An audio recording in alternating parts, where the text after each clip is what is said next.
सुनील साजन Samajwadi party के प्रवक्ता हैं, उन्हें आमंत्रित करता हूं। सुनील जी, आपका स्वागत है। इनके यहाँ झंझट हो रहा है, आपको तो बड़ा मजा आ रहा होगा। आप वैसे इस दौर से गुजर चुके हैं जब आपकी पार्टी भी 2014 का चुनाव हारी थी, उसके बाद इस पार्टी में कुर्सी को लेकर बड़ी लड़ाई हुई थी। आप उस दौर से गुजर रहे हैं जिसमें इन्होंने अभी प्रवेश लिया है। देखिए ब्रजेश जी, अगर आप इस बात को मान रहे हैं कि हम लोग उस दौर से गुजर चुके हैं, तो जनता ने हम लोगों को सरकार से भी हटा दिया था। तो जिस दौर से भारतीय जनता पार्टी गुजर रही है, लेकिन उस दौर में भी हमारी पार्टी के किसी बड़े नेता ने ये नहीं कहा कि 42 साल के हमारे अनुभव में इतना भ्रष्टाचार कभी नहीं रहा होगा। हमारी सरकार में भ्रष्टाचार नहीं था। हमारा कोई एमएलए ये नहीं कह रहा था कि अगली बार भाजपा जीत जाएगी। हमारा कोई एमएलसी फैसले पर सवाल नहीं खड़ा कर रहा था। ठीक बात है। मैं अभी हीरो वाजपेयी जी को सुन रहा था। नाम तो हीरो है, लेकिन भाजपा सरकार में इनका कोई भी कार्यकर्ता हीरो नहीं है। किसी की गाड़ी चेक हो जाती है, किसी पे एफआईआर हो जाती है। हम तो ब्रजेश जी आपके कार्यक्रम में कह रहे हैं, छोड़िए हम लोग सरकार में नहीं है।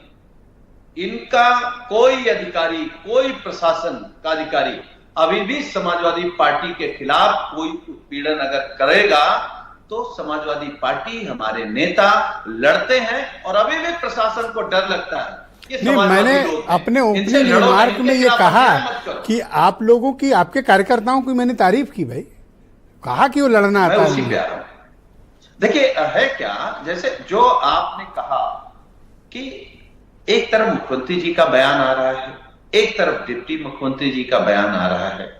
ब्रजेश जी, कुल लड़ाई इतनी है कि उत्तर प्रदेश में 2 डिप्टी चीफ मिनिस्टर हैं और दोनों डिप्टी चीफ मिनिस्टर डिप्टी हटाना चाहते हैं। तो आप समझिए लड़ाई कहां है। और ये भारतीय जनता पार्टी कई गुटों में बट गई है। दिल्ली से संदेश आता है विधायक के पास, मंत्री के पास, एमएलसी के पास कि आपको सरकार के खिलाफ बोलना है, भ्रष्टाचार उजागर करना है, क्योंकि दिल्ली वाले मुख्यमंत्री बदलना चाहते हैं, दूसरे को मुख्यमंत्री बनाना चाहते हैं।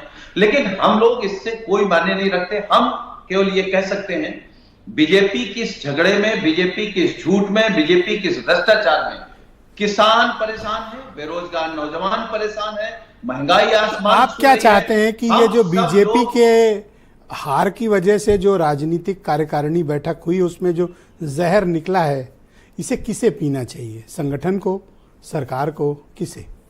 कोई तो पिएगा इसे। देखिए ब्रजेश जी, वही संगठन वही सरकार है। जो लोग संगठन में थे वही लोग सरकार में हैं।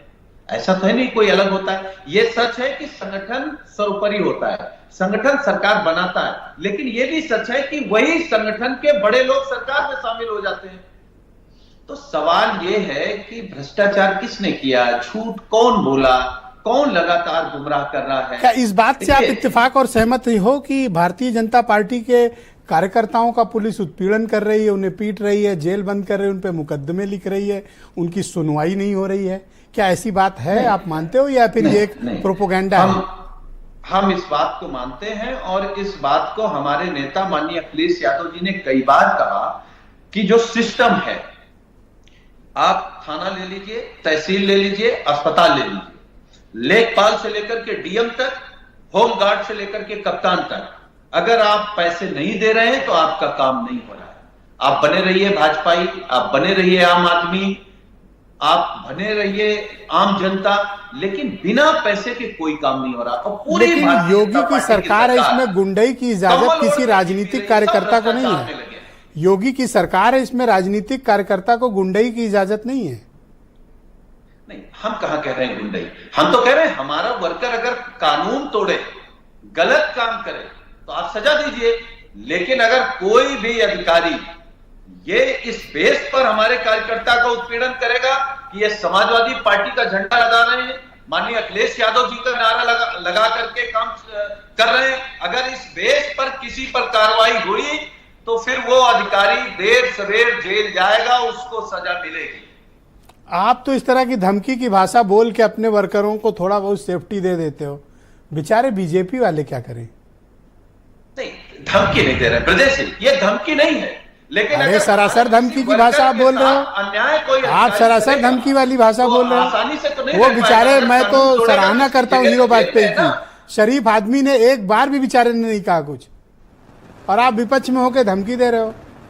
नहीं, धमकी नहीं दे रहे हैं, हम तो आगाह कर रहे हैं उन अधिकारियों को कि वो समाजवादी पार्टी के कार्यकर्ता नेताओं को भारतीय जनता पार्टी का नेता कार्यकर्ता न समझे। अगर अधिकारी कोई कानून तोड़ेगा तो उसकी भी सजा जेल है। अगर कोई थानेदार हमारे कार्यकर्ता को उत्पीड़न करेगा तो समय एक मिनट अगर आप, गलत तरीके से आपसे उत्पीड़न शायद ये करेगा, बात गलती तो से उसी निकल थाने गई, या से फिर FIR होकर के जेल जाएगा। गलती से निकल गई, या फिर आपने सही बात ये जानबूझकर कही है कि सपा के कार्यकर्ता को बीजेपी का वर्कर ना समझे, हमारा उत्पीड़न ना करें। What do you mean? तो कह रहे हैं ना ब्रजेश जी, इस बात को हम आपके कार्यक्रम में कह रहे हैं और आपका कार्यक्रम करोड़ों लोग सुनते हैं। अगर कोई दरोगा, कोई सीओ, कोई डीएम, कोई कप्तान बिना बेवजह हमारे कार्यकर्ता नेता का उत्पीड़न करेगा तो जो जिस थाने में रह करके उत्पीड़न करेगा वो उसी थाने से जेल जाएगा, उसी थाने में FIR लिखी जाएगी। धन्यवाद और सुनील उसी जी। जेल की रोटी खानी पड़ेगी उसको। धन्यवाद।